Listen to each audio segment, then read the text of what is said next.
Time to talk some baseball. Oklahoma City Dodgers update is what we're talking about here. I'm Dave Morris here in the Oklahoman's video studio, joined via Skype by the voice, the face of the Dodgers. There he is, Mr. Alex Friedman. Alex, how are you? Doing well, Dave. How are you? Doing well. Thank you for your time. I appreciate you checking in with us from the road. Last week, we were wrapping up an 8-game homestand over at the Chickasaw Bricktown Ballpark. This week, you're in the second part, or the middle part, basically, of a road trip in Albuquerque. How is beautiful Albuquerque today?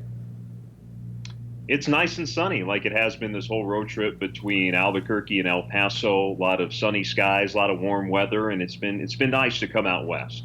I like Albuquerque. It's a good, just open skies place, and times I've been there, it has always been sunny. Let's recap how the Dodgers have done so far. They're 25-19 on the season, I believe, and heading into this road trip have been a good road team. And we saw that again in El Paso. Yeah, it took 3-4 in El Paso. They had a game in which just kind of snowballed on them in the first one, but able to win the final 3, which is pretty impressive, and pitched pretty well in a very hitter-friendly ballpark in those final 3 games. And then continued it in Albuquerque in the series opener a couple nights ago, in which that game went back and forth. Charlie Culverson hit a 3-run homer. Albuquerque answered with 4 runs. Then Bobby Wilson hit a grand slam, and the Dodgers won it.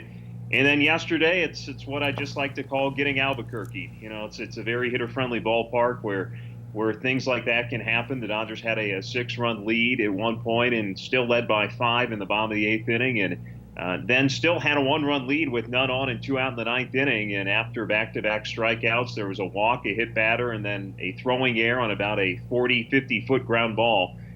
So it was unfortunate the way that game ended. But, you know, as our manager said, they kind of stole one the night before. So, you know, these things kind of even out, and it just doesn't really happen, you know, back at home or back in the central part of the league in more neutral ballparks. It's just things that'll happen from time to time at parks like this. And the good thing about baseball is you got to have a short memory because there's another game today. Dodgers lost that one last night, 9-8 to Albuquerque. And as you mentioned, 2 more against Albuquerque. And then New Orleans beyond that. Catch us up to date on player-wise. Who's playing well for the Dodgers right now? Yeah, Koye Dixon last night hit 2 more home runs, second time in his last 4 games. He's had a 2-homer game. Yesterday had a solo home run as well as a 2-run homer. So he's been a big source of power for the Dodgers. As a team, the team continues to hit just a ton of home runs. It's 11 straight games with at least 1 home run and 20 home runs total during that time. So they've been flexing a lot of power lately. Another guy who's really impressed is Kyle Farmer, who spent time with the team during the playoffs last year and was arguably the team's best hitter, but he's a catcher, and sometimes that's the tightest spot in terms of numbers on the roster. So he went back to AA Tulsa to start this year and been on an absolute tear until joining the team a couple days ago, and he's just kept it going.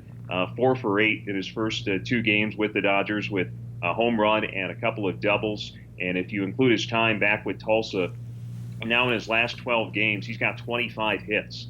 So he's really been tearing it up lately. And you look at the overall minor league leaders since May the 11th, I believe, is when this started for Kyle Farmer. He's at the top in both batting average and hits. So he's been a nice addition, guy who's going to catch, but he's also going to play some third base as well, which we saw in the playoffs. And in the playoffs, he hit 450. So he's making this AAA thing look pretty easy. So he's been a nice addition to the lineup as well. Chatting via Skype with Alex Friedman, the voice of the Oklahoma City Dodgers. I noticed you tweeted earlier this week, and you can follow Alex on Twitter at AZFriedman. A familiar name, Julio Urias, coming back to the Dodgers. Yeah, Julio Urias recently optioned down, had a couple of rough starts up there in Los Angeles. And let's keep in mind, this guy's still only 20 and doesn't turn 21 until August. So he's back with the team. He's scheduled to start on Saturday in New Orleans. So he'll begin the opener there as the Dodgers play the New Orleans Baby Cakes for the first time this season. So, yeah, Julio's back, and from what I can tell, the attitude's pretty good, and he's obviously worked very well with the pitching coach Matt Hergis in the past, so hopefully they can iron some things out. And, you know, you hope for his sake, his stay with the OKC Dodgers is not very long, that after a start or two that they're able to iron everything out, and he's able to go back up to the big leagues and contribute once again. As you mentioned, that'll be the weekend series against New Orleans. So let's recap here. You had the Chihuahuas of El Paso. You're playing the Isotopes in Albuquerque and the Baby Cakes. How fun will that be to say during the broadcast? It's going to be different because, like I said, it's the first time we've faced them. I think there may be some more old school guys in our league who refuse to refer to them as the actual Baby Cakes, just keeping as New Orleans. But my opinion is the team name is the team name. So that's what it is.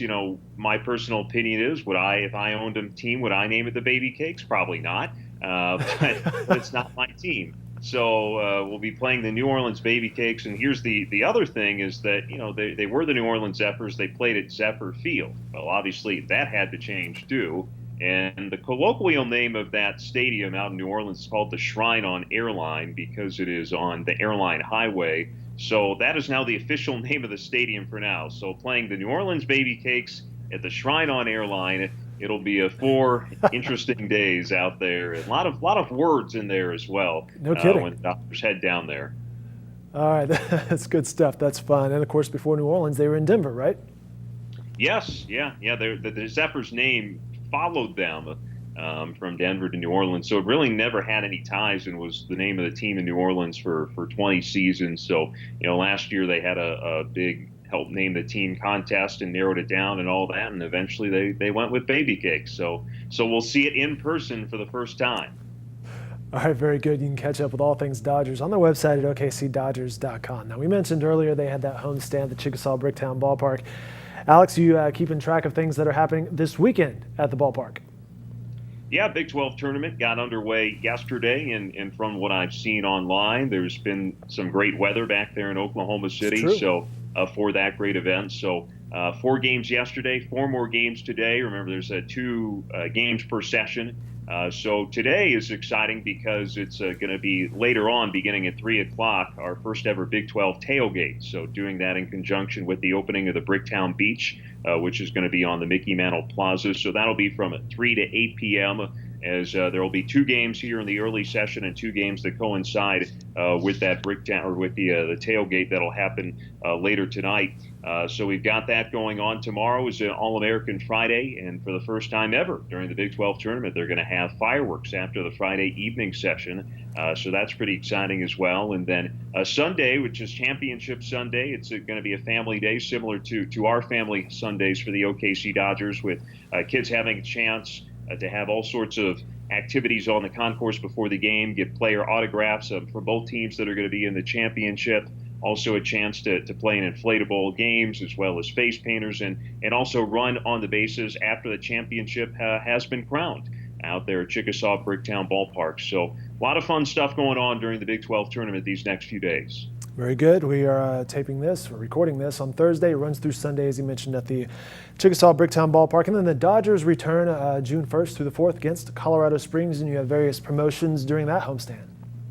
Absolutely. And in terms of the baseball stuff, that's a big series because that's, the other top team in the division right now. And I don't get too much into the standings before Memorial Day, but we are just about Memorial Day right now. And the Dodgers and the Colorado Springs, we thought before the season, those would be the top 2 teams in the division. And so far, that's how it's played out. Of course, there's still over 3 months left in the season, and a lot can change. But the way the schedule works out, that both the Dodgers' home series against Colorado Springs are before they ever go on the road to play there. So they lost 3 of 4 in that first home series. The deck was kind of stacked against them just because they had played in Omaha before. There had been some rainouts, extra inning games. The pitching staff was kind of stretched thin. Hopefully we'll be more at full strength this time around. But baseball aside, again, we got a lot of great stuff going on June 1st through 4th. For that home series against the Sky Sox. Thursday will be a $2 Thursday with $2 sodas, waters, and beers on sale from the time the gates open at 6. Friday night will be a fireworks Friday. On June the 2nd, one of those days, the Friday night game, also a Brahms Friends and Family Night, where you can get 4 Dodgers tickets, 4 hats, and 4 combo meal vouchers to Brahms for just $39.99. Saturday night, June the 3rd, is going to be Marvel Night. So superheroes will be in attendance, both Captain America and Spider-Man making some appearances. And for the first 500 kids ages 12 and under, they will get a special Dodgers cape Nice. that night. Yeah. believe it. And then on Sunday it's our faith night, faith and family night. So that's an afternoon game, and after that we'll have a post-game concert featuring a Sanctus Real, which is a pretty well-known band within the Christian music industry. So tickets are on sale for that, both group tickets for that game as well as individual tickets. So a lot of great stuff again will be going on when the Dodgers return home. Good stuff. As always, a wealth of knowledge. Mr. Alex Friedman, voice of the Oklahoma City Dodgers. You can find schedule, tickets, and other information on the website at okcdodgers.com. Alex, we'll let you go. Enjoy Albuquerque. Best of luck on the road trip. Thanks for your time. All right. Thanks, Dave. See you next week.